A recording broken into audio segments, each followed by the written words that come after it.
Hello everyone. So this is my fifth video in the series Speaking Out Loud.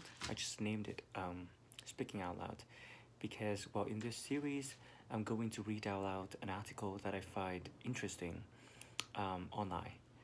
So, if actually today I have like a new haircut, and it was cut by my girlfriend because like during lockdown, um, well, family is the only way. Uh, well, actually, family is the only people that care about you and care about your beauty. So actually today I'm going to read a very interesting article, and it's about Pepsi and its gigantic error that it made in Philippines in the 90s that led to the national riot. So it's a very interesting article, and I always interested in like reading about marketing stories, especially the marketing battle between rivals like Pepsi and Coca-Cola and other companies. Okay, so let's roll. Okay, so this is the article that I found on Medium. The title is Pepsi's $32 billion Typo caused deadly riots. And this is written by Son Kernan. Alright. Imagine working in the hot streets of Manila in the early 90s. You are a butcher, slaving away in a loud, humid market for long hours. You only make several dollars a day to support a large family.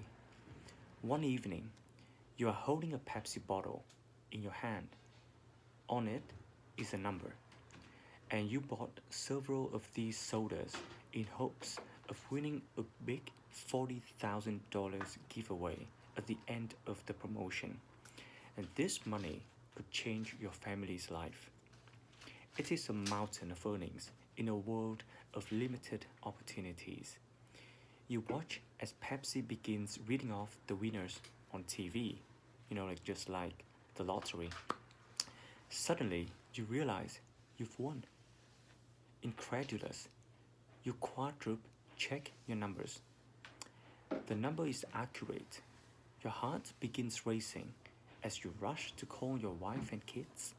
However, you and many winners like you will never see that money, but at least you won't lose your life like some. It all started a year prior. Pepsi was trying to break into the Philippine market where Coca-Cola was already dominant. This was the 12th largest soft drink market, with a rapidly growing population of 62 million people.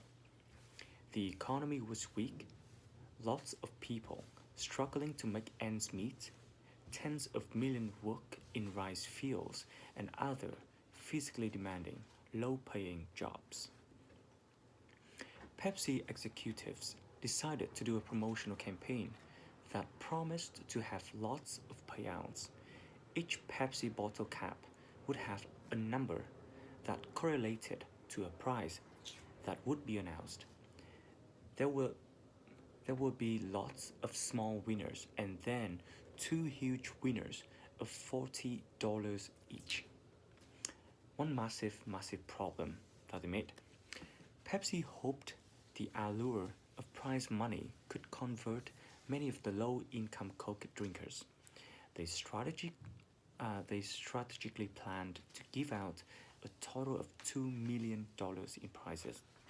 However, a computer glitch with one of Pepsi's vendors caused them to manufacture 800,000 bottles with the number 349 on the bottle cap. The number 349 was the $40,000 winning number. And Pepsi had explicitly told its vendor factories not to print this number at all. The two bottles with that number would be specifically manufactured and sent to the Philippines by Pepsi themselves. So here is Pepsi, churning along each month, not knowing they accidentally sent 32 billion dollars worth of winning caps to the Philippines. Meanwhile, everyone in the Philippines is going bananas for this promotion, buying up all the soda bottles. This disruptive campaign increased Pepsi's market share from 4% to 24.9% in just 2 months. Fast forward, the big day arrives. All the Filipinos have their TVs on. Pepsi goes Pepsi goes on to announce the winning bottle cap number 349. And across the Philippines, crowds of people are cheering. They've won enough money to buy a large house. Pepsi then realize they made a terrible mistake. They do their whole whoa, whoa, whoa, hold up. The optics of the situation aren't pretty. You have this first world multi-billion dollar business that has made huge monetary promise to these poor people, only to backpedal it and blame it on a system error. One could see how it wouldn't sit well with a rice farmer. Pepsi realized they can't just walk away without paying anything. They make an offer of $18 to each patron. It came out to $8.7 million in total payouts versus their original budget of $2 million. The people don't find this offer very appetizing. A 349 Alliance Consumer Action Group forms.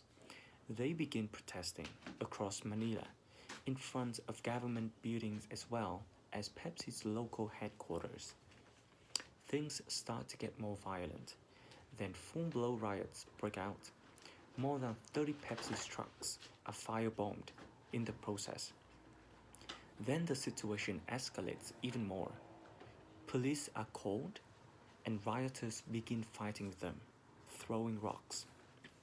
The police begin lobbing tear gas canisters at the protesters. Then a random protester throws a live grenade that ricochets off of a Pepsi truck and accidentally kills a woman and a young girl. The fighting continues on throughout the day.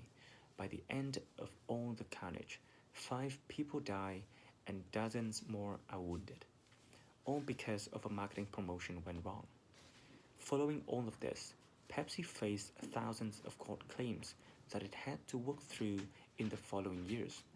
There was a lengthy trial, and the Philippine Commerce Courts eventually ruled that Pepsi's mistake wasn't malicious and it hadn't committed a crime.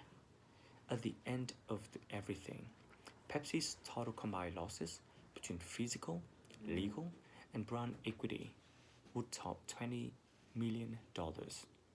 Their market share would plummet and take years to rebound, but Pepsi, ever the resilient brand, would recover its market share in due time, but not before revisiting a few of their internal processes.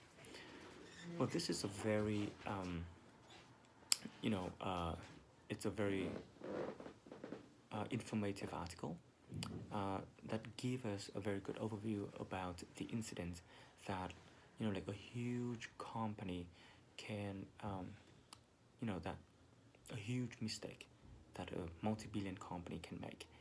And if you like this, you can go to Medium and find this article written by Sean Keenan. And his bio said that guy from Quora, quality over quantity, and you can connect with him on LinkedIn. Okay.